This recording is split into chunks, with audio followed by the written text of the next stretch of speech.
All right, guys, this is your mini lecture for week 2. This week you only have one chapter. It's chapter 4. Remember that you only have one chapter this week because you also have exam 1 that is due. It's actually not due until July 1st. But exam 1 is in week 2. It's not due until week 3. But I eased up on you this week a little bit as far as chapters to read. So this is your mini lecture for chapter 4, which is gender and socialization. Okay, first of all, don't go there in thinking that this is a chapter that, bad mouths men or anything like that. That's not what we're talking about. But we are going to talk about, and you're going to read about some things with how people are different. Now, I also recognize that this chapter is like most in that it takes gender in a very two-category position. They take male and female as their gender sort of directions. I am well aware that there's gender fluidity issues. I'm well aware that we have, people on the whole spectrum between male and female and everything in between. I totally understand that. Totally support that. I have no issue with that whatsoever. And you're actually going to do an assignment this week, the gender assignment, looking at, let me open it so I remember what I told you. Your gender assignment is looking at the idea of the gender androgyny role assessment for yourself. And it's going to look at where do you fall personally in your feeling, your gender role feeling of male or female. And, are you leaning more male? Are you leaning more female? Are you leaning more androgynous? You'll know what that is all talking about when you look at the assignment and you read the chapter. But in any event, some things that I wanted to highlight here in chapter 4, gender and socialization. Again, what I do like, sometimes I don't like this textbook, as you know, but what I do like about it is, it talks about in the very beginning, the biological differences, the differences of just biology. We're not talking about anything else but the parts in with which you were born. Okay. But even within the parts of which you were born, there are variations in things like the amount of testosterone or the amount of estrogen that you have, and how that plays into your gender identity. But if we are looking at a two-category, okay, so sorry, I accidentally hit the pause button. So if we are looking at a two-category male-female idea, that's what your textbook is looking at, is this idea of biological sex differences of being male or female, of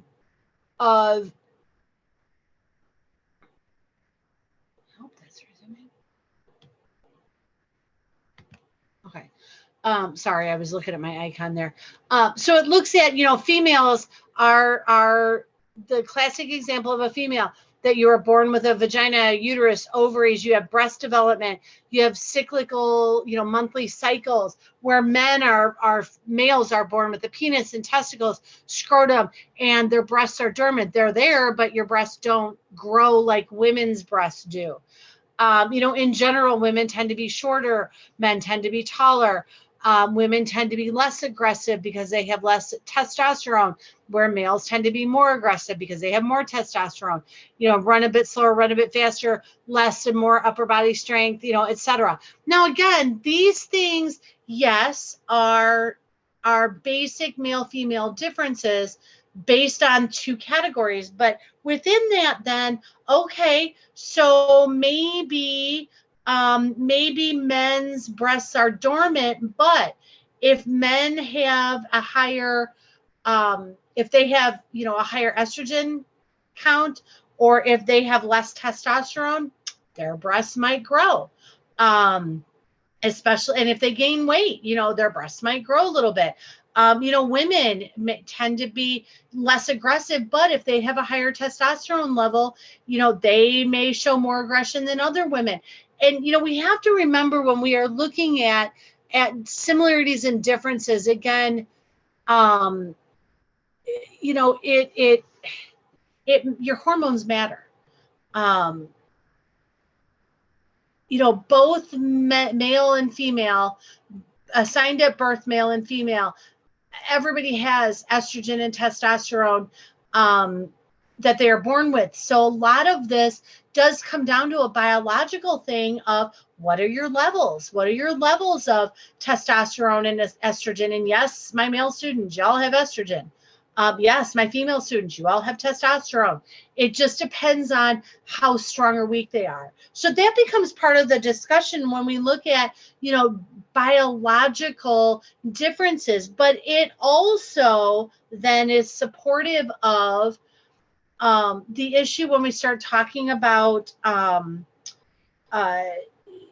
people who may wish that they were or have a desire to identify with a specific gender, for lack of a better word, that of which they were not assigned. So if you were assigned female at birth, but you tend to identify more as a male, well, part of that can be hormone level.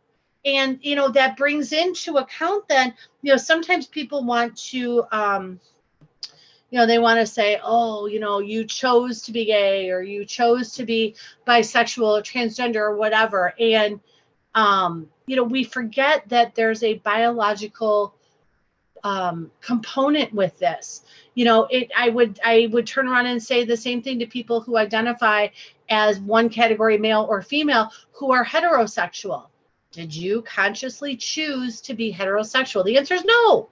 You are who you are. So that's really kind of where we're going with this. Now, we're not on video, certainly not going to get into a discussion about gay, lesbian, bisexual, transgender, etc. Not in a video. That's much more of a classroom discussion where it can be controlled. But, we have to just remember that people are people, and everybody's born a certain way. But again, there are variations in there. When we talk about sex, we talk about what parts you were born with, what were you assigned at birth. But gender is the social things that go along with that. Okay.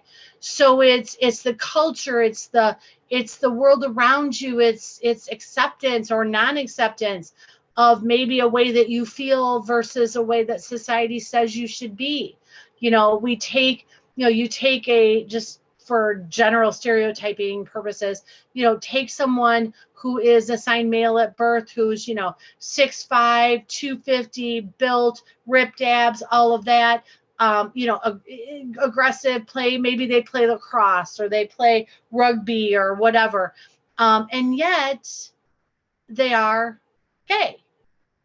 And so, how society, you had an idea in your head when I said, 6'5", 250 or whatever I said, buff, built, plays a rough sport. You had an idea in your head of what you thought that person was. But then when I said, well, what if that person's gay? And what does that person do or not do based on how they look, what they do, what sport are they in? Is it okay societal wise for that stereotypical macho man to be gay? Yes, of course it's fine. But what does society say? Because people in that group might say that that's not okay. And again, we're not going to enter into the debate. That's just purely an example.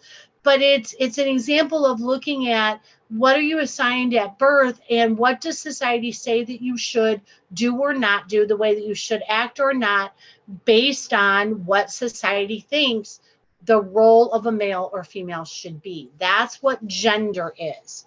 Okay. So again, I don't mean if I say anything in here that you deem inappropriate, that is so not my intention. Not at all. And my intention is to help kind of think through, where we're coming with gender, because this is a hard one. When we talk about myths about women, we I think historically, so I'm much older than you all.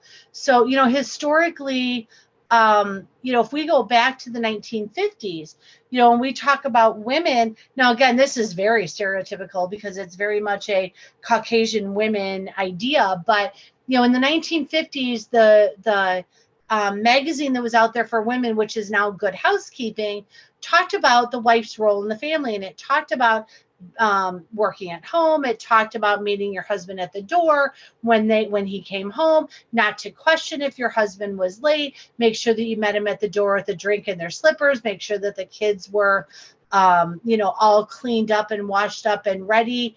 That the house should be spotless, and all of these things that were an expectation of wives in the 50s. And it was a very submissive kind of a role. Now, again, that was Caucasian women, didn't necessarily translate to other cultures.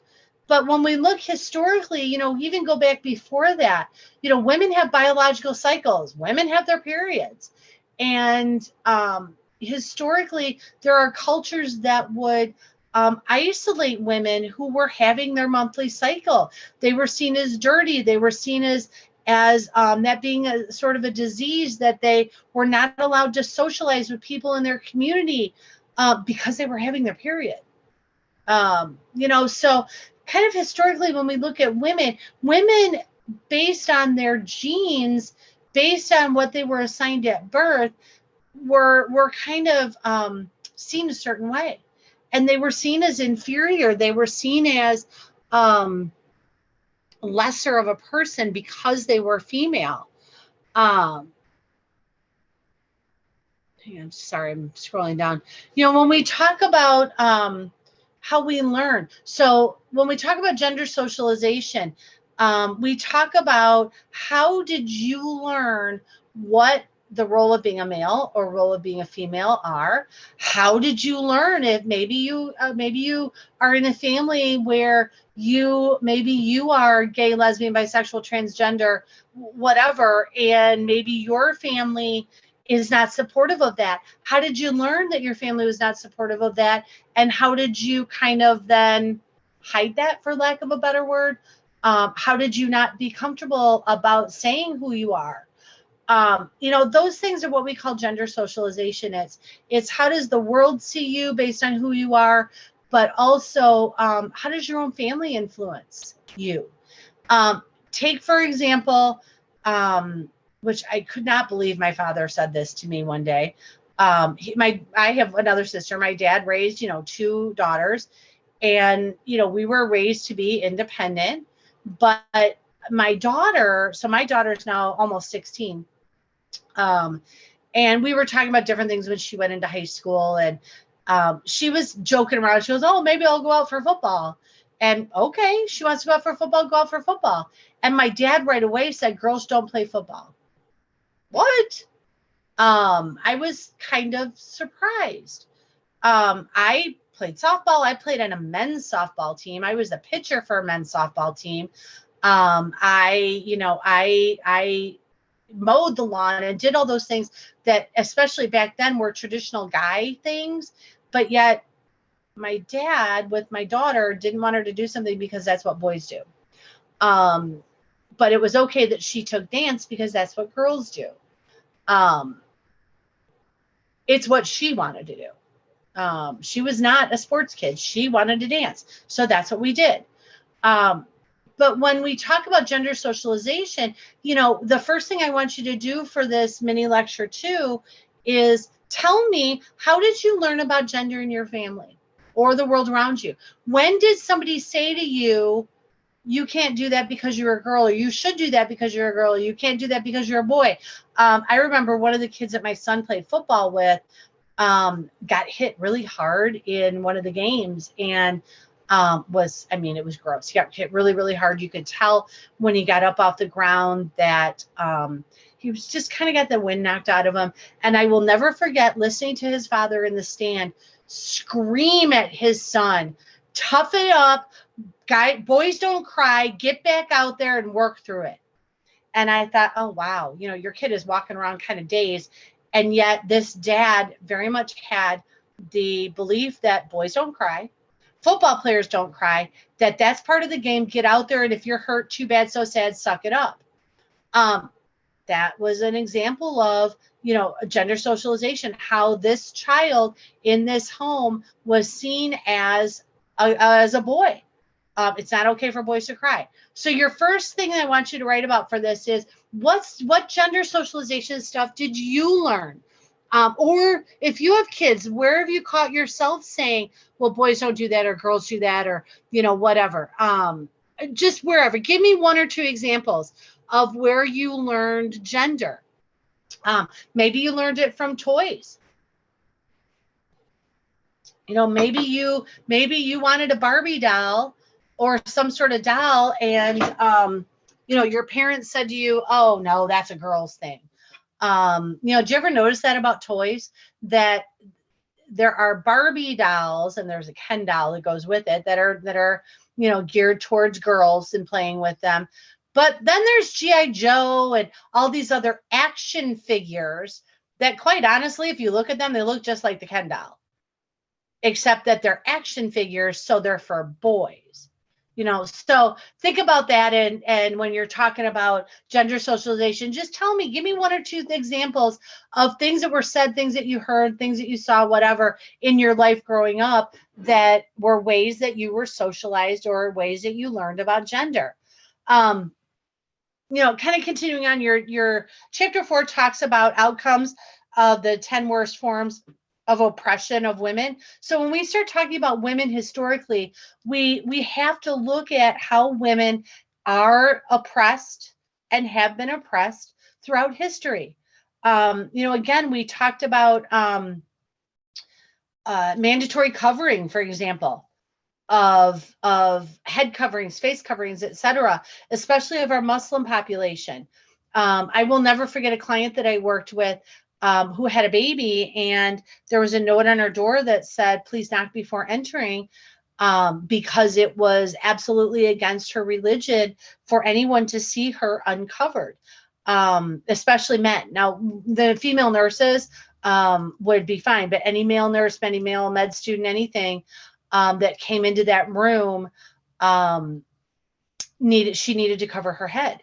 But it's yes, it's a religious thing, but it's also, if you are seen without being covered from head to toe in a very, very, a way that, and you only see your face or even only half your face, maybe just see your eyes, women were punished severely for not being covered.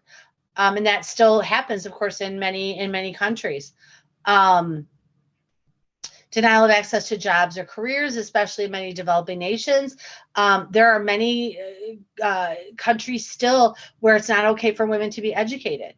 We talk about wage disparity. Women still to this day in the United States make 81 cents for every dollar that men make.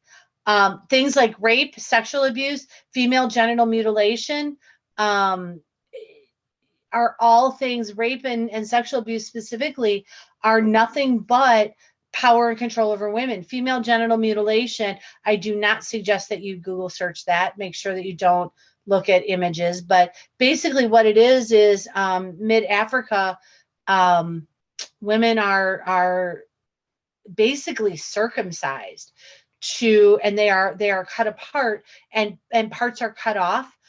So they will never have pleasure during sex. And for some, it's a practice, but for others, it's an involuntary, they pull you off the street and do it. But even if it's something that culturally they say that you do, and, at your whatever birthday, that's what you do, it still is mutilation. It's taking away pleasure centers in the vaginal area for women. So there is no pleasure with sex. And again, sex and other forms of slavery, we talk about, current things with, the trafficking of women and women being taken off the streets and sold into prostitution, which is unfortunately a very real, very current issue. It's ways that women continue to be seen as inferior. Okay. And then your textbook kind of goes through all those, and you can kind of read about those as well. You can read about denial of jobs and access to jobs, etc. Um, hang on one second. I'm scrolling down. I think, when we talk about men as well, we always talk about women, and we talk about women historically, how they've been oppressed and how they still are oppressed. But what about men? There is in the last 20 or 30 years or so, this men's movement. And you guys are actually going to do an assignment this week that's called I Am Not Mr. Mom. And I expect some of you will not like that article and that assignment because you won't agree with what is happening. And I understand that. When we talk about the men's movement, it's really looking at men's rights. So one of the things that I was very grateful for with my ex-husband was when I had my son, the place that he worked at, which he no longer works there. And I will always, I know sometimes young people have issues with them, but he worked at Kishwaukee Hospital down there. And, when my son was sick and I was teaching full-time at NIU, they were 100% supportive of him coming in for half day to let me work and teach. And then we would rotate. And so I would go and teach my classes, go home, then he would go to work. They were very supportive of that. If our son was sick and I needed to be at school all day, they were very supportive of him taking the day off for family things. And I can tell you, prior to me having my son, that was not the trend then. Now, granted, my son is 30 now, so this was a long time ago, but it was not the trend. Dads took one day off when their wife had a baby, and that was it. You didn't take paternal leave. So part of the men's movement was looking at really, why it's not just women that can raise their children. We also know, although still not as high, but looking at not only paternity leave, but in a divorce situation where the men or the dads get primary custody of their children, that number is still very much lower than women. But in a divorce, more men are fighting for their right to have their children live with them as the primary residence, and they're winning. Men are winning, asking for more time with their kids when they live with their ex-wife. But they don't want just the standard, 2 or 3 hours on a Wednesday night and every other weekend. They want more time. They're winning. So that's really what we're talking about with the men's movement kind of stuff is, looking at paternal rights, looking at paternal rights with abortion, which is always still a hot topic. But just different things with how men see their role. One of the trends is becoming, as you will look at with this I Am Mr. Mom assignment,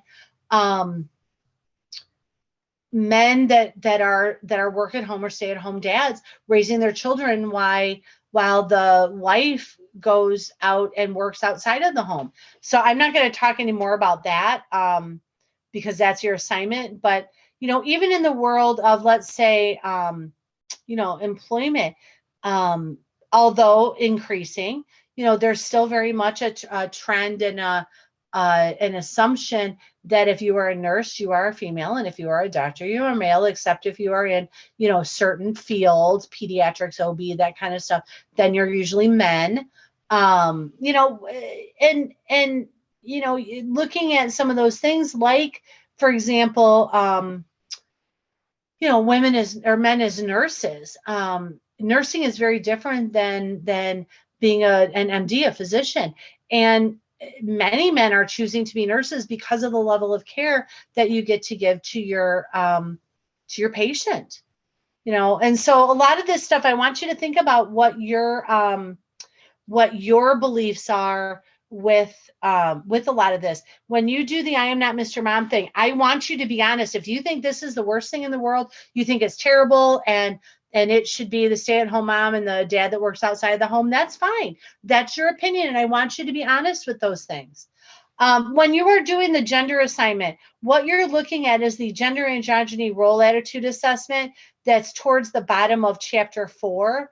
And that's what you're looking at for that assignment. So the second thing I want you to just type in here then for this assignment is, what do you think about traditional versus non-traditional roles? Do you think that if there is a stay-at-home parent, should that stay-at-home parent be the mom? Should that stay-at-home parent be the dad?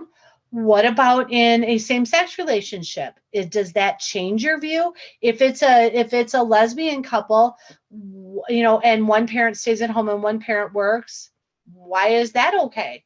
Why, if it's two men, if it's a gay relationship and they have a child and one parent stays home and one parent works outside the home, well, that's a stay-at-home male. Does it change that? Just give me a basic 2 or 3 lines about what you think about men and women's roles, especially with caretaking, and just in the family situation itself. What do you think those roles should be? And again, there's no right or wrong answer. I want your opinion, and your opinion is your opinion. I'm not going to argue with you about your opinion. Not at all. But I just kind of want you to think about where you stand. Okay? All right, that is all, guys. Have a good day.